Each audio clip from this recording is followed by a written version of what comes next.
Hey everybody, welcome to episode 2 of Let's Play Kerbal Space Program. We're in 0.90, so we're going to go ahead and get our new game started off here, or our existing game going. Continue. Okay, so here we are once again in the old Kerbal Space Center. The very first thing I'd like to do on each episode is actually spend the science points that I've retrieved from the previous episode. So as a recap, last time we were able to do some stuff around Kerbin, basically. We're able to get some crew reports and stuff like that from things pretty close to the launch pad. So now we're going to spend that science and buy some stuff. So the first thing we'll do is research basic rocketry, which gives us 4 new parts. And because I have the 15 science for it, I'm going to go ahead and research this node here, survivability. And then we'll go ahead and pick up these parts that are available, I guess. All those parts and all of those parts look like they're pretty useful. So we're pretty much back down to the 25,000 funds that we started off with, but we did gain some science and stuff like that. So now let's go ahead and find some more work for us to do. Okay, these visual survey missions are new. I haven't tried them yet, but they seem like the kind of thing to be best with a space plane. Actually, we want to set a new altitude record. And test the Mark 16 parachute in a particular situation. That'll give us a little bit of money and some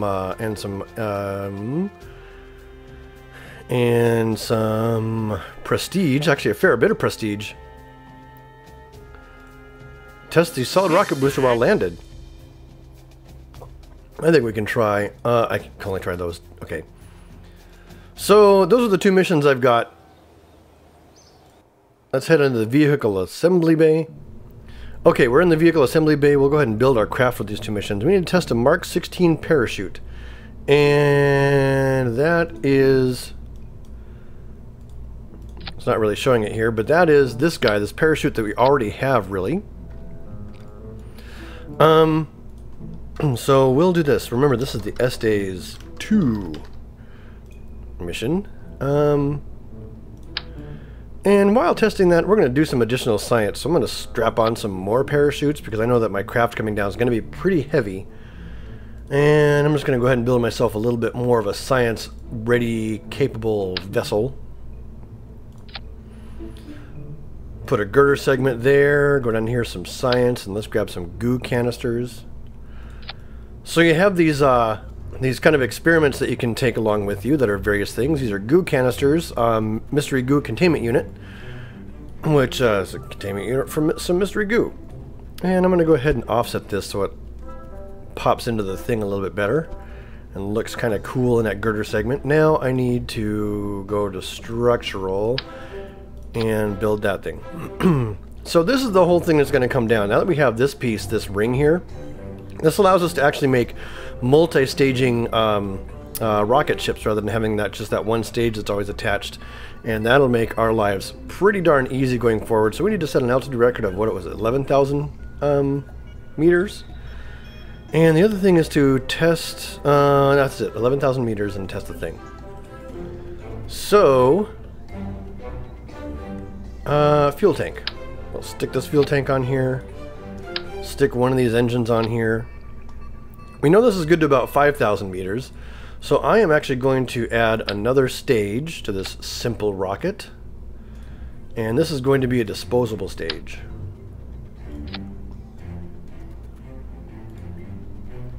And there we go. We built a rocket ship that cost us about 6,000 credits. Zoom out a little bit. Or 6,000 funds, I should say, to launch. But we stand to make, I can't remember the amount in these missions. We think we stand to make a pretty good amount of money on both of those. So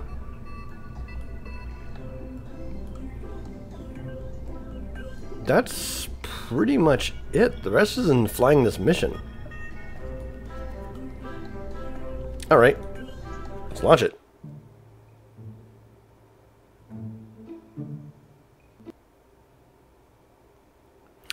There is one little change I want to make. I want to put this staging right there, so both this engine and this... Oh, I noticed a mistake.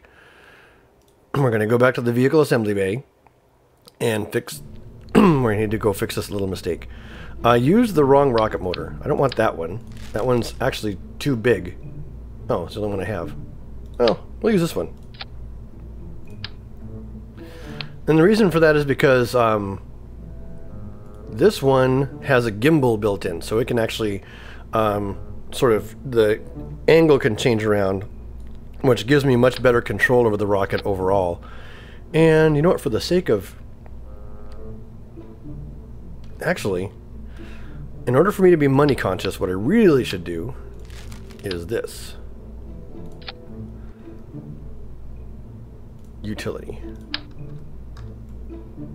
I should make this craft recoverable. Like so. Boop. Boop. Okay.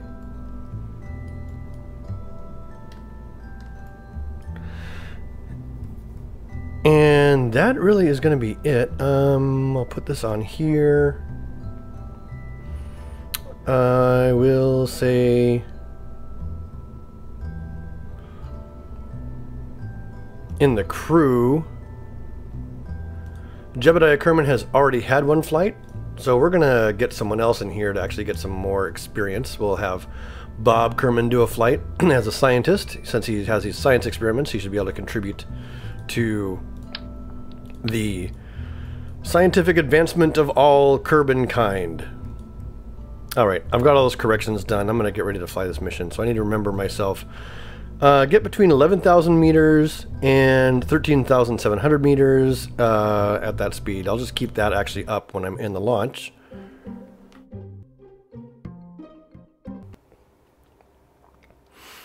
Okay, so I'm going to zoom right in here. There's our little craft. Bring up our mission parameters. And while we're sitting here, we'll observe the mystery goo. And the Mr. Goo doesn't seem to be doing much right now. Go ahead and keep that information. We'll bring it back later. Oh yeah, I'm trying to activate SAS and I don't have a pilot anymore, so I can't use SAS, which means I'm flying this ship manually. We're going to go ahead and quick save just in case I horribly crash it. Yeah, there isn't much to do other than hit the spacebar and hope for the best.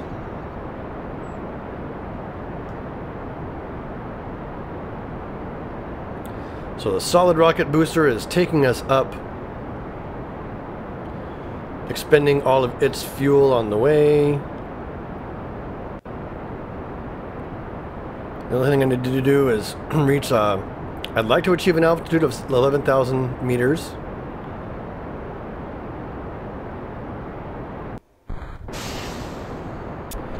Okay, this little rocket is now just going to have to push us up on its own. And once we get to 11,000 meters, I will cut off the engines. I should angle this way, see if we can't get ourselves over that grassland a bit. Okay, we're going to coast over 11,000 meters. We're not going fast enough, so what I'm going to do now is actually I'm going to sort of point myself this way to see if I can't build up some speed. This thing is unruly. We need to get over 370 meters per second. That's what we need to do. And once I do that, if I don't go too high, I can deploy the parachute. Keep flying, little rocket. You can do it. Oh. Getting too much height. So we'll go ahead and let ourselves fall down. Okay, that's it. We got all the parameters set. And deploy.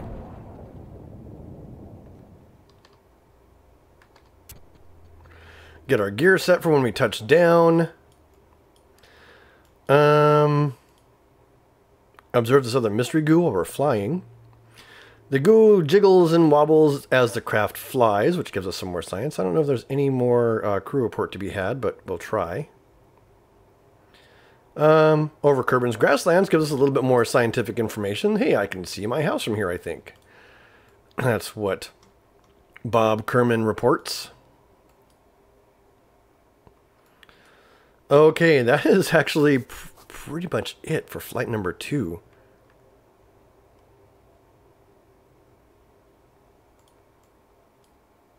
Just coming down to a nice safe landing. We'll take a look around and see what information we can find on the other stuff when we get there.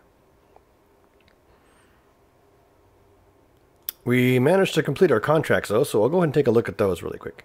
We set an altitude record, yay, and made 5,000 funds doing so. And we also got the test complete. Most of our craft is going to be recovered. The only thing we're losing is that solid rocket booster, so we'll actually be making a profit off of this particular enterprise, which is awesome. And that's actually the hardest thing to do, it seems, at the beginning anyway. We'll see how it gets later. But the hardest thing to do is actually figure out how to turn a profit with each of these launches. Okay, parachutes deployed. And we're coming down nice and soft. I'm not having to worry about spending any extra fuel or energy or anything to land. We've got the landing pads already. So all we have to do now is wait for this craft to hit the ground. So I'm going to pause recording for now, and I'll talk to you guys at touchdown. All right, we are coming up on the ground any moment now. We'll touch down and get an EVA report while we're on the ground. Whoa, don't fall over. Oh, kersplat. I guess that's what we get for landing on a slope. Okay,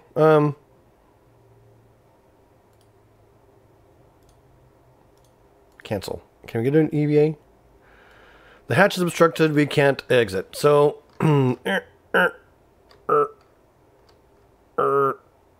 wait. Oh, almost. Just trying to roll this ship over.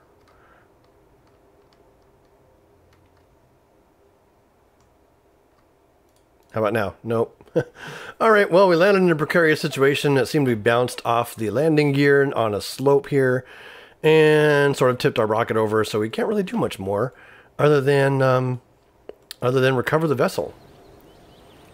Okay, so this time we gained about 14.3 science from a crew report while flying over Kerbin's grasslands, mystery goo observation from the launch pad, a mystery goo observation while flying at Kerbin, and recovery of a vessel that survived a flight.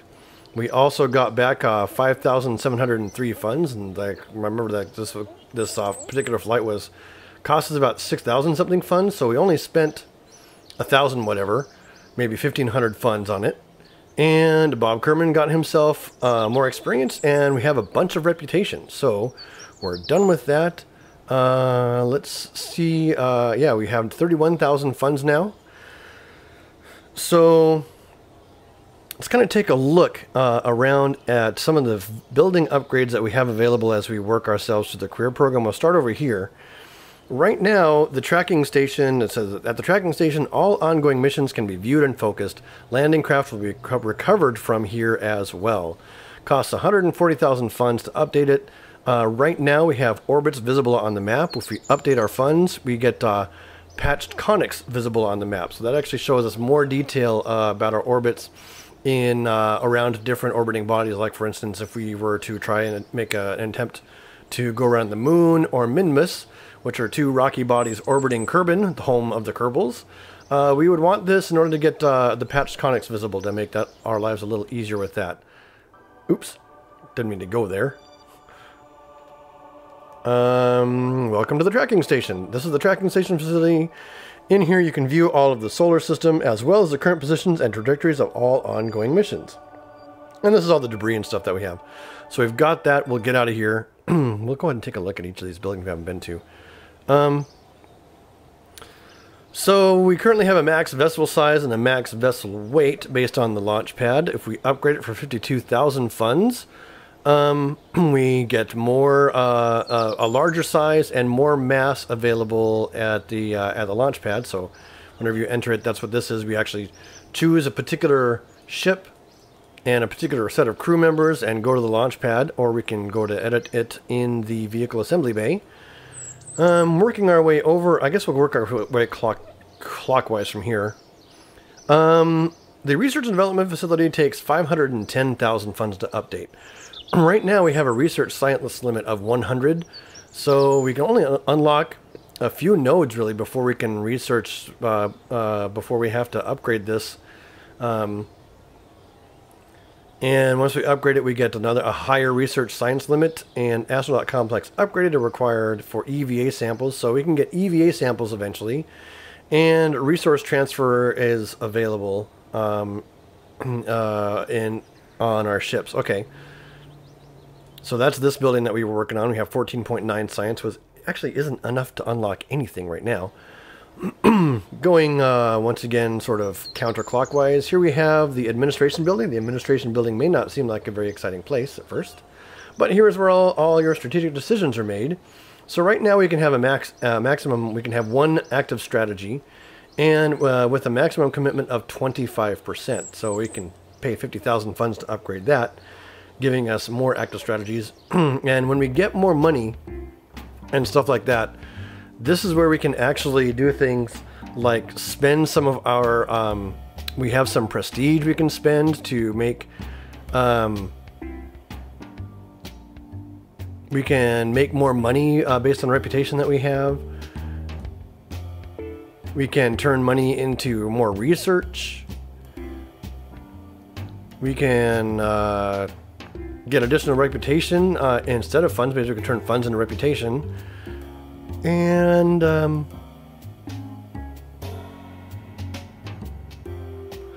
we can make recovery more affordable. Recovery transponder fitting. So that's kind of cool. Let's do some of those strategies to sort of modify the types of and volumes of currencies that we're getting in certain places. This is the astronaut complex. The astronaut complex contains the living and recreation spaces for all of your crew members. New applicants also apply here to be recruited. Capacity, 5 active Kerbals. We only have 3 right now. And Kerbals can only disembark on Kerbin, which means they can only do an EVA. It costs us 70,000 funds to upgrade that, which vastly increases our capacity. Kerbals can perform EVAs everywhere, and Kerbals on EVAs can place flags. So that's going to be really cool. The spaceplane hangar is similar to the vehicle assembly bay, or assembly building. Upgrading that gives us an additional maximum number of parts. And, ooh. So this is where we have to upgrade it to do basic action groups. That's interesting. I guess it's basic action groups for these type of craft. So, and we already know about mission control. At mission control facility, all available contracts can be managed. It also offers a very nice view of the launch sites for any who are brave enough to be so close to the launching craft. Right now we can only have 2 contracts available at a time.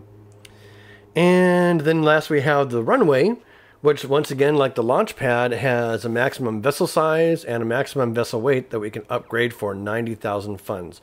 So as we upgrade these, all of our missions would become more and more capable. We have these 3 currencies up here to work with, and the most prevalent one being funds, of which we have 31,466. We have some reputation. I'm not sure exactly how many. It's not showing me the precise details. And science. So reputation is used. I think reputation, I'm not sure, but I think reputation might have an influence as far as what contracts are available. Or it can just be used as a currency to be converted into other currencies. And science is the currency, once again, that we use in the research and development to unlock nodes that give us access to new parts. So I'm just going to leave episode number 2 here. In episode number 3, we're going to see about building a rocket that can get ourselves into orbit, because that will give us a whole bunch more funds to work with and stuff like that. So until then, keep flying and stay shiny. Goodbye.